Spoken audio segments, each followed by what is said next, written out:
Welcome to the Real Estate Show. I'm your host, Daniel Goodwin. We're kicking off the new year. I've got Cindy Pham with me here of Asset Preservation. Cindy Pham is a QI. Welcome, Cindy. Thank you. We're just kind of getting warmed up for the show here, talking about kicking off the new year. We're here in January on kind of a cold January day. We have a new administration coming in soon, and some of that's going to have some impact. We're going to talk a little bit about the real estate environment in general, and particularly on 1031 exchanges. And Cindy being a qualified intermediary, that's the space that she works in. And so with that in mind, and with our January kickoff show, let me just start us off, Cindy, and maybe at a high level, just tell our audience, because we do have some listeners that are seasoned real estate people, but maybe someone new to all of this. Tell us what a qualified intermediary, what a qualified intermediary actually is. Okay, so first of all, the 1031 exchange, it's a tax code that's been around for almost 100 years, and it is a tax code that allows the investor to defer their capital gains taxes if you sell your property of investment or a property of a trader or business, and replace that by another property that's another investment property or a property of a trader or business.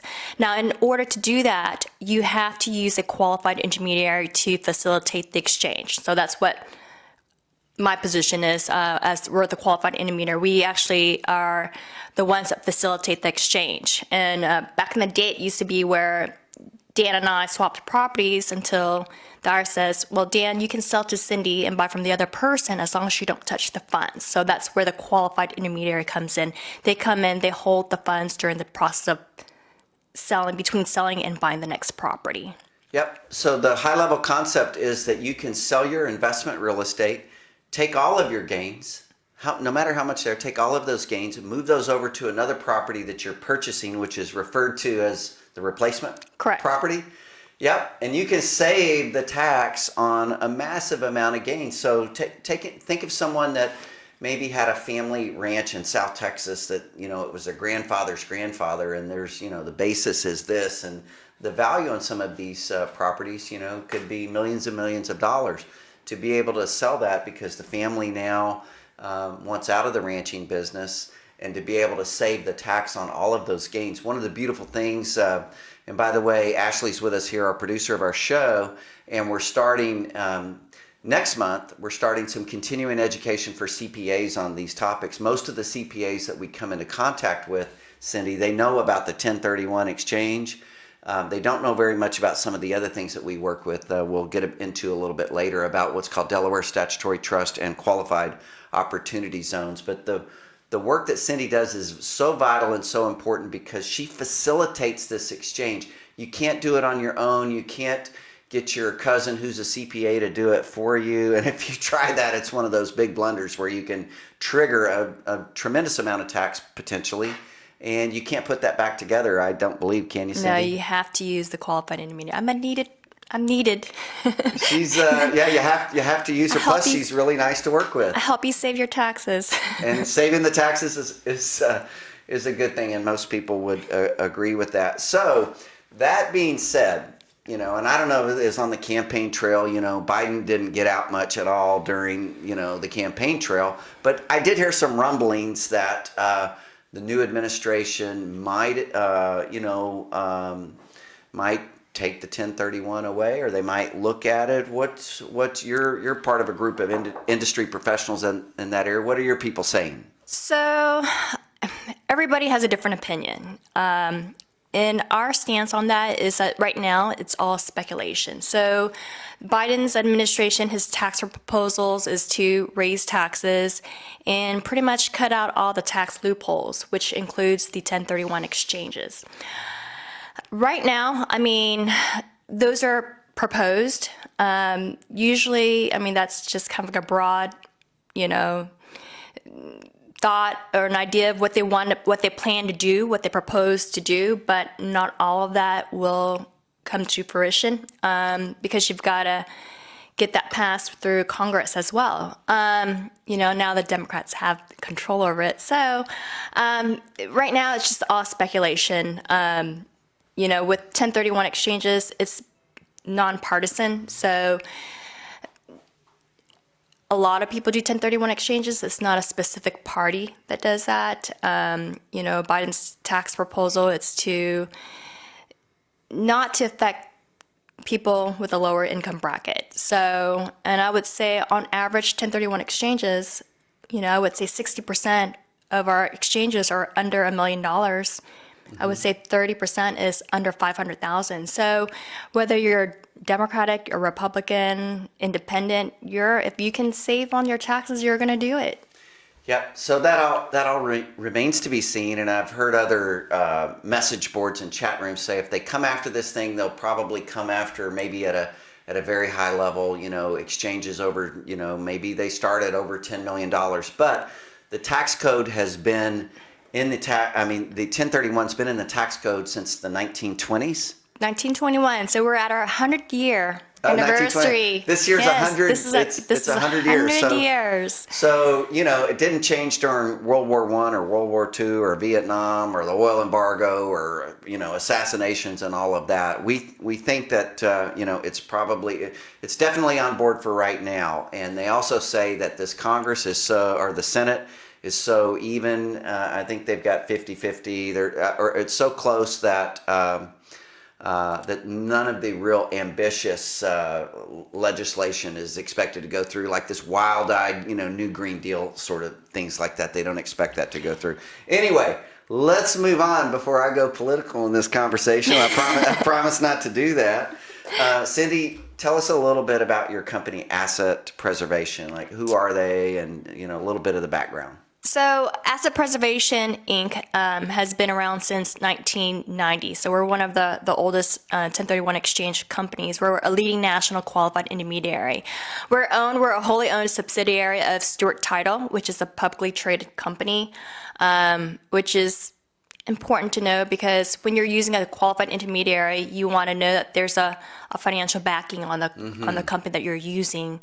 This is not a federally regulated industry, so you want to trust the company that you're using and trust that the money is going to be there when you buy your replacement property, because essentially you're handing over the money with no access to it for between the time you sell your investment property and to buy the next property. Yeah, that wasn't on our the strength of the QI company, the credibility of the QI company. I didn't really plan to.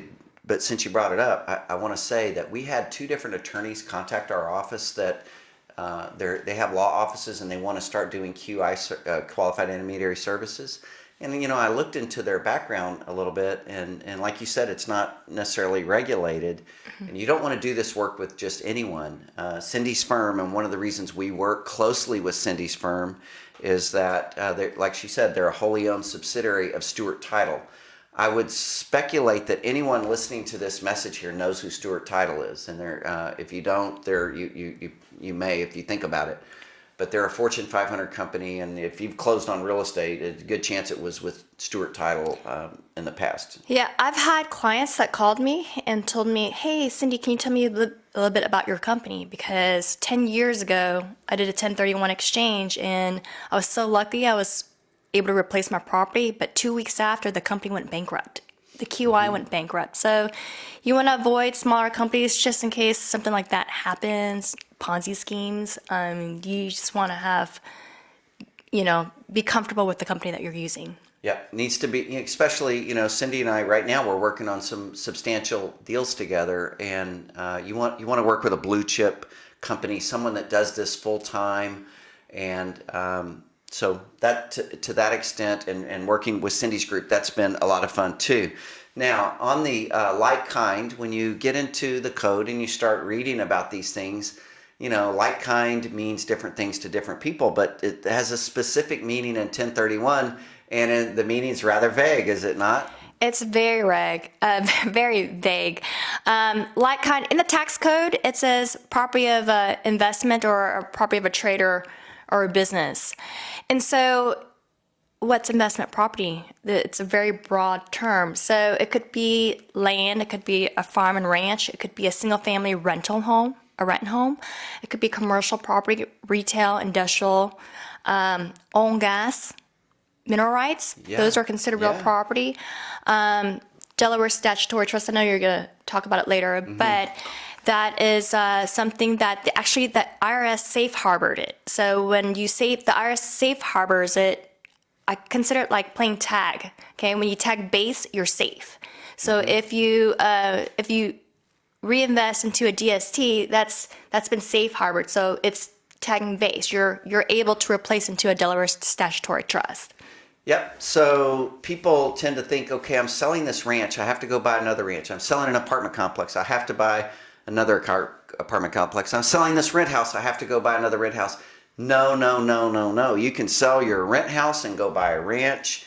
You can do all of these things. Now, the clients that we serve specifically, they've become a little older oftentimes, and they have a big gain. So the tax is a big issue. They want to save the tax, but they don't necessarily want to go buy an apartment complex. They want to maybe get in a motorhome and go travel the United States. So the work that Cindy does with the 1031 exchange accomplishes the savings on all of the tax, but then we help them as a firm with a like-kind replacement property called a Delaware statutory trust. I'll talk about that a little bit later, but it's a passive fractional owned real estate investment that qualifies as such. Now, Cindy, when you dig into the rules and the regs and you start going online reading about more of this, you see these rules that they mention, 45-day, 180-day rules. Would you maybe talk about that a little bit? What are some of the things that the real estate investors need to make sure that they know about these rules? Yes. Well, first of all, in order to do a 1031 exchange, it has to be before you close on the property. If you close on the property, it's too late. Okay? If you get nothing more out of this interview, what she just said is the most important thing you can take away. Call her before you go to closing. And then you do have a timeline. So from the time we close on your investment property on the sale, which is your relinquished property, you have a total of 180 days to close on the new property, the replacement property.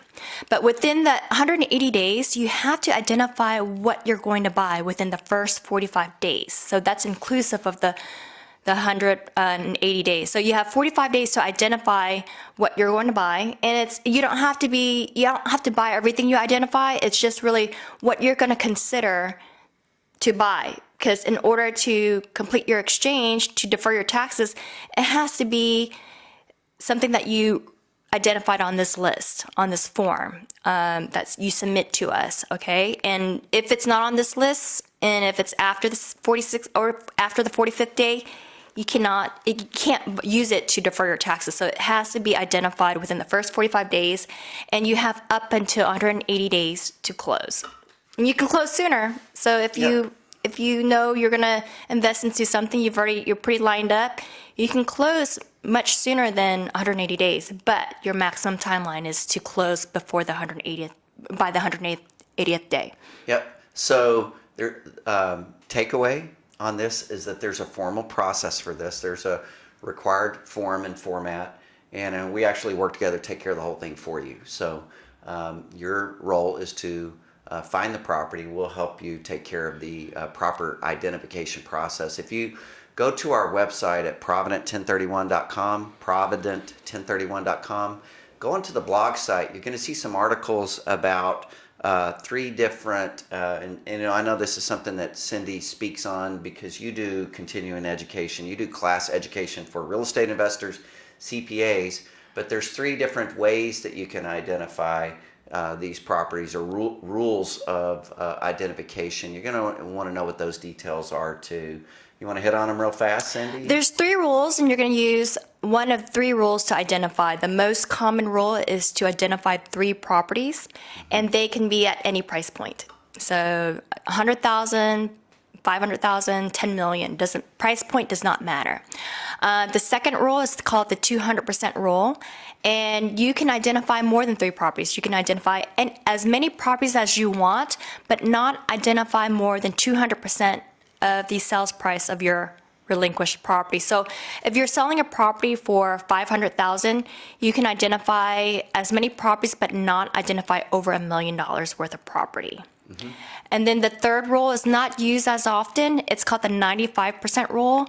So you have to buy, in order to use that rule, you want to buy 95% of everything you identified. So essentially, that's like buying everything you identify. So if you identify 5 properties, that doesn't work for the 3 property rule, and that 5 properties is over that 1 million, over the 200%. So in order to make this exchange work, you have to buy everything you identified. Okay. So if you want to save all of the tax, you need to understand that there are some rules. They're a little bit complicated. We understand them very well. We take care of all those things for you. You just kind of let us know what you want to do, what you need to do, and we'll help. Cindy's role, the reason the IRS requires you to have a qualified intermediary is a little complicated. And they don't want you making a boo-boo, a mistake, and all of a sudden triggering tens of hundreds of thousands of dollars of unnecessary tax. So we'll take you through those processes as you go along. Cindy, sometimes people make an error, a foul, a mistake. They do something wrong in this whole process, the investor. What's the most common mistake that a real estate investor who maybe they plan to sell, they want to save the tax, but something goes wrong? What is that most commonly that you see? The most common mistake is that I've closed on my property last month. Now I want to not pay my taxes on it and buy another property. Well, essentially it's too late. We have to be involved before you close on the property. That's the number one mistake. You've closed on the property already. Yeah, I'll say it again. If you get nothing else out of this whole show that we're doing here today, just make sure that takeaway that you contact us first. You can contact me. I'll put you in touch with Cindy. And as it relates to replacement property, if someone wants to have an interest in DSTs, we'll get to that when we get to that point. I mean, I got a call from a guy in San Antonio that he closed on an apartment complex, had $1.8 million, and the tax implications were several $100,000. And he just kind of a type A sort of person. Hey, I'm just going to go do this, and I know about this, and I know about that, and my brother's an attorney, and my neighbor's a CPA, and I'll figure it out as I go. No, I mean, it's blown. Opportunity is entirely blown if you make that mistake. Don't do that. Okay, Cindy, what's a reverse exchange? I'm thinking that I know that I've come across that recently, but tell our listeners what that is and who that might apply to. Okay. Well, the most common exchange is the delayed exchange, where you're going to sell your relinquished property and then you're going to buy your replacement property. Okay, you're going to sell and then buy. The reverse exchange is when you have come across the replacement property first and you have not sold your relinquished property. You're going to buy the replacement property first, and then you have 180 days to sell your relinquished property. Okay. So you reverse, just like it sounds. It's a reverse, yes. So there's a couple of other exchanges that we can do. They're more complicated. We do parking arrangements. With these type of exchanges, we have to take title to it. So it's not as simple as when you're selling your property and then buying the next one. It's definitely more complicated. I can explain more, but this is going to take a while. We'll do some other shows coming up this year. Definitely, we're going to have Cindy back. We're going to talk about how to do an exchange and build a property. If maybe you're a physician and you say, hey, I've been paying this high rent over here and I've got this real estate investment and I want to sell this property, take some equity, but I want to build my own office. We can do it. We've done reverse exchanges where you're buying the replacement property first. There's the build to suit or improvement exchange, yes, where you're going to buy the land and then build the building. There's also, you can do a reverse improvement exchange where you buy the built property, build on it, and then sell your property. I've had clients also they own 2 pieces of property, land.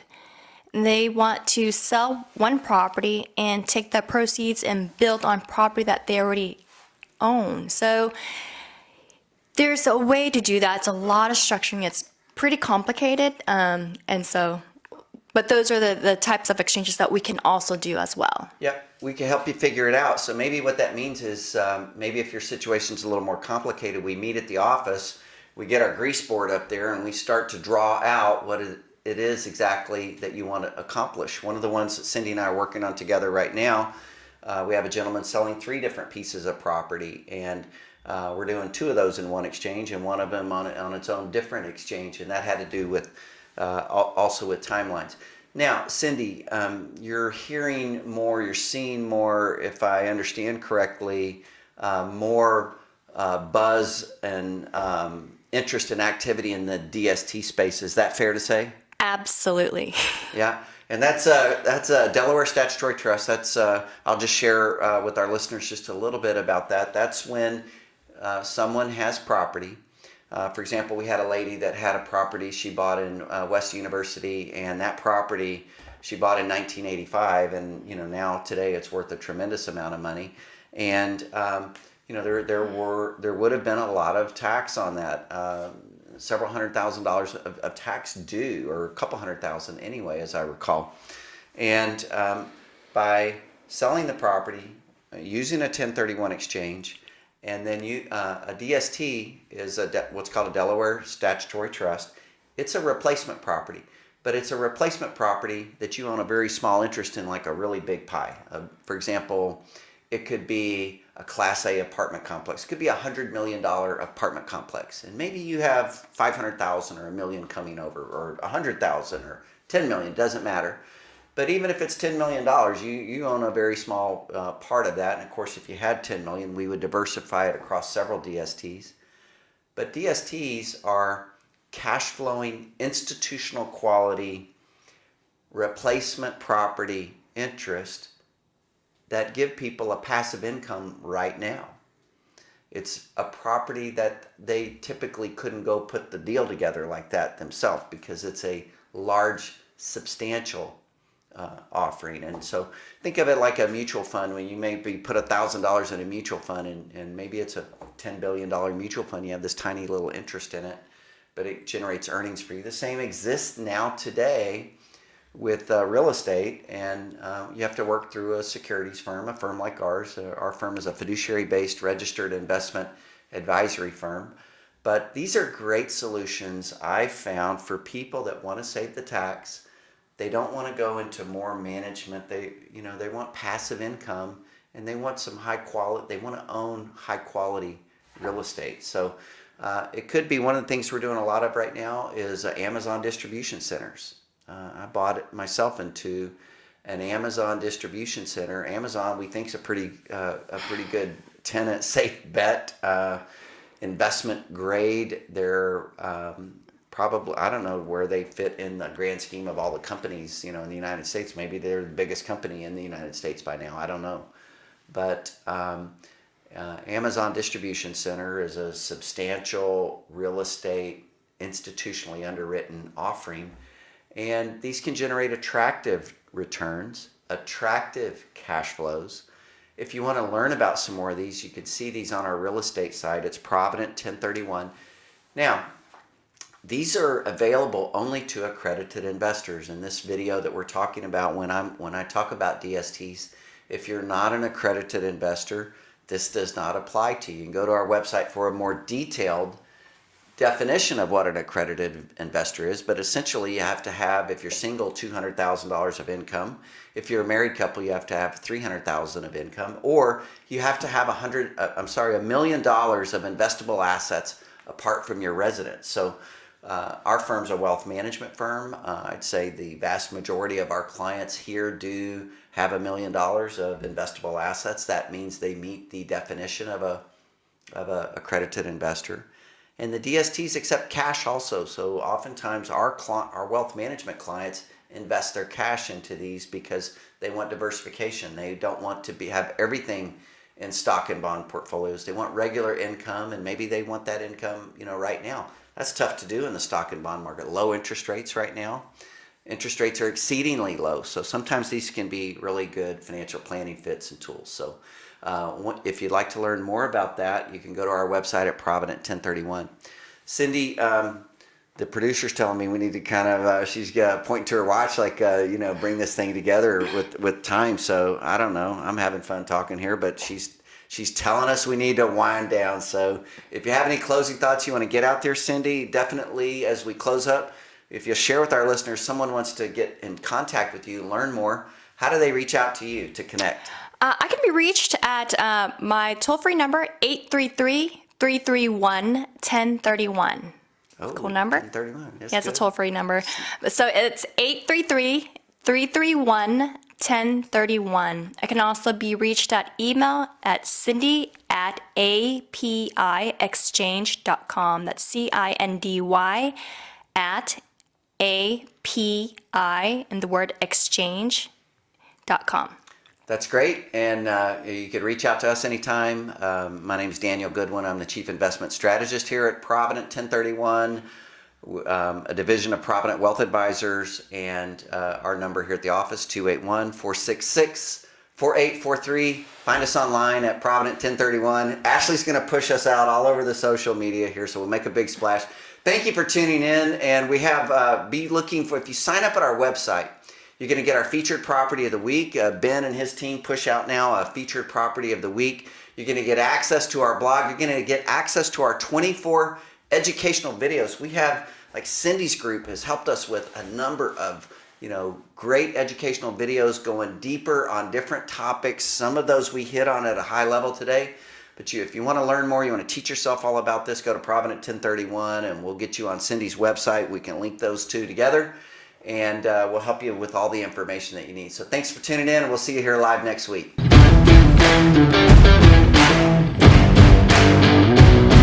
Oh!